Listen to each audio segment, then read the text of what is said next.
اللہم پڑھو، فضائل اعمال، فضائل صدقات عوام الناس کے لیے، علماء کے لیے بھی اللہ نے بڑا کام کیا ہم سے اور خدمت کی۔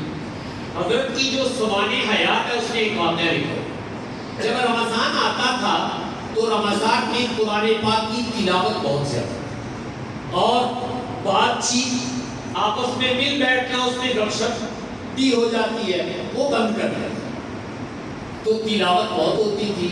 اپنے اوپر والے کمرے میں جا کر بیٹھ جاتے، دروازہ بند کر لیتے، تلاوت کرتے رہتے۔ اگر کسی نے کوئی بات کرنی ہے، کوئی مسئلہ پوچھنا ہے تو جب حضرت نماز کے لیے نیچے تشریف لاتے تو ملنے والے مل بھی لیتے، بات بھی کر لیتے، مسئلہ بھی پوچھ لیتے۔ نماز سے فارغ ہوئے پھر اوپر جا کر اپنی تلاوت میں لگ جاتے۔ تو حضرت کے ایک بچپن کے دوست تھے حکیم صاحب، وہ رمضان میں کہیں ملنے آ گئے سہارنپور۔ تو جب وہ ملنے آئے، آ کر پوچھا کہ مولانا زکریا صاحب کہاں ہیں؟ انہوں نے کہا جی وہ تو اوپر بیٹھے ہوئے ہیں، دروازہ بند ہے، اب ظہر کی نماز میں نیچے تشریف لائیں گے اور اس وقت وہ ملاقات ہوگی، آپ نے جو کہنا وہ کہہ لیجیے گا، آپ تو وہ تلاوت کر لیں۔ وہ حکیم صاحب کہنے لگے تو چلو میں بازار جاتا ہوں، کوئی خریداری کرنی وہ بھی کر لوں گا، ظہر کی نماز آ کر پڑھیں گے اور مولانا سے ملاقات کریں گے۔ وہ دیر ہو گئی بازار میں کسی وجہ سے، جب واپس آئے تو ظہر کی نماز ہو گئی اور حضرت نماز پڑھ کے پھر اپنے کمرے میں چلے، جا کر پھر دروازہ بند کر لیا اور تلاوت شروع کر دی۔ تو یہ حکیم صاحب آئے، انہوں نے کہا اب حاجی اب اصل میں ملاقات ہوگی، اصل سے پہلے نہیں ہوگی۔ تو انہوں نے واپس جانا تھا، تو چونکہ بے تکلف دوست تھے تو کہا کہ ملیں گے تو رمضان کے بعد، لیکن میرا ایک پیغام مولانا زکریا صاحب کو دے بتا دینا کہ فلاں دوست آئے تھے، یہ پیغام دے گئے ہیں۔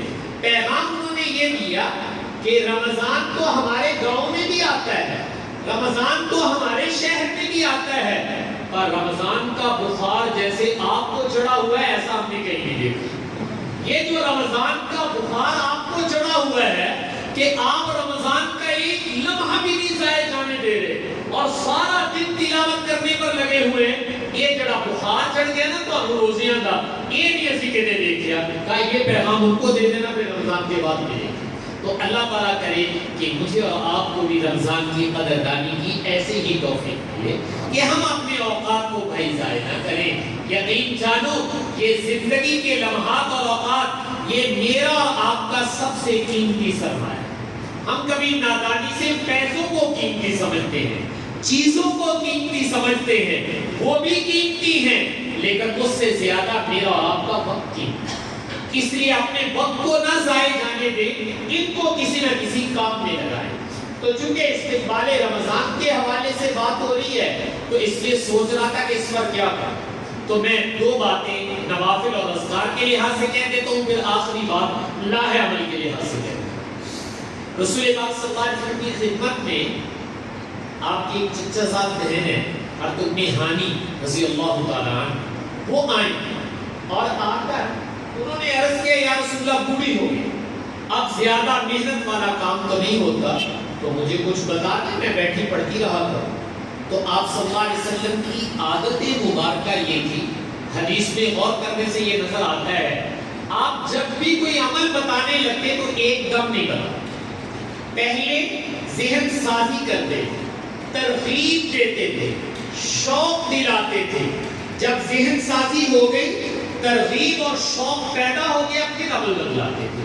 اس کو ہمارے بڑے کہتے ہیں اگر آپ لوہے کا کام کوئی کرنا چاہتے، لوہے کی کوئی چیز بنانا چاہتے تو پہلے بھائی لوہے کو گرم کرنا پڑے گا کہ ایسے ہی بنا دو، پہلے گرم کرنا پڑے گا، آپ گرم کرنے کے بعد اس کو موڑ سکتے ہیں، جو بنانا چاہو بنا لو، لیکن لوہے کو آپ نے گرم نہیں کیا اور اس طرح بنانا چاہیں گے تو وہ لوہا ٹوٹ جائے۔ اسی طریقے سے میں اور آپ اپنے آپ کو یا کسی کو عمل پہ لانا چاہتے ہیں تو یاد رکھیے گا جب تک یہ دل کا لوہا گرم نہیں ہوگا میں اور آپ عمل پر نہیں آ سکتے۔ تو آپ صلی اللہ علیہ وسلم سے بڑھ کر ماہر نفسیات کون ہو سکتا ہے؟ تو آپ صلی اللہ علیہ وسلم پہلے شوق پیدا کرتے، پھر ترغیب کے بعد پھر عمل بتلایا کرتے تھے۔ تو آپ نے ام ہانی سے بھی ایسے ہی کہا ام ہانی یہ بتاؤ کیا تم ہر روز جو ہے وہ اللہ کے راستے میں 100 غلام خرید کر آزاد کر سکتی؟